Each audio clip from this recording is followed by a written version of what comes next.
রক্তের এই দগদগে দাগ গত ৪০০ বছরের ইতিহাসে হোসাইনি দালানে আর দেখা যায়নি।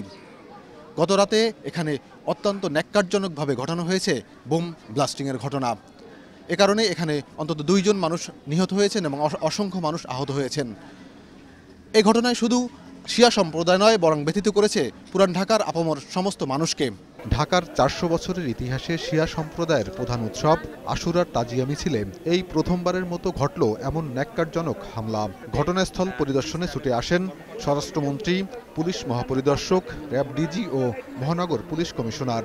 পরে স্বরাষ্ট্রমন্ত্রী সাংবাদিকদের জানান, সিসি ক্যামেরার ফুটেজ পর্যালোচনা করে দোষীদের শনাক্তকরণের কাজ চলছে। শিগগিরই দুষ্কৃতিকারীদের আইনের আওতায় আনা হবে বলেও জানান স্বরাষ্ট্রমন্ত্রী। ক্যামেরার ফুটেজ নিয়ে আমরা একটু তদন্ত করছি।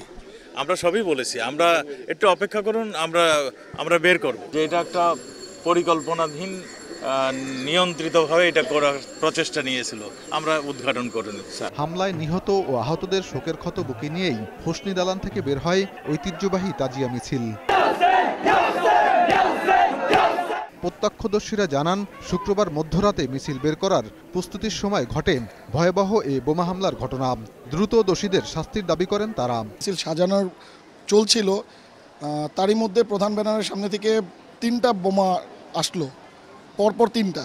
তার মধ্যে ৩টাই বাস্ট করলো। এইসবকে যেভাবে করছে তারা জঙ্গলিবাদের মতো কাজ করছে। বিচার করবে। বোমা হামলায় হতাহতের ঘটনায় কোনো মামলা করেনি হোসনি দালান কর্তৃপক্ষ। তারা বলেন, এটি সরকারি প্রতিষ্ঠান, এ ব্যাপারে সরকারই যথাযথ ব্যবস্থা নেবে।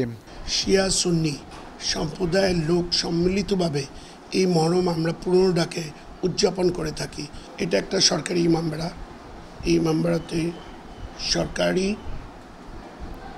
সব ধরনের সহযোগিতা করে থাকে। এটা মামলাও সরকার পরিচালনা করে। এদিকে রক্তের ছোপ মারিয়েও স্বাভাবিক রয়েছে হোসনি দালানের পবিত্র আশুরা পালনের স্বাভাবিক কর্মকাণ্ড। সাইদুল ইসলাম, ২১ টেলিভিশন, ঢাকা।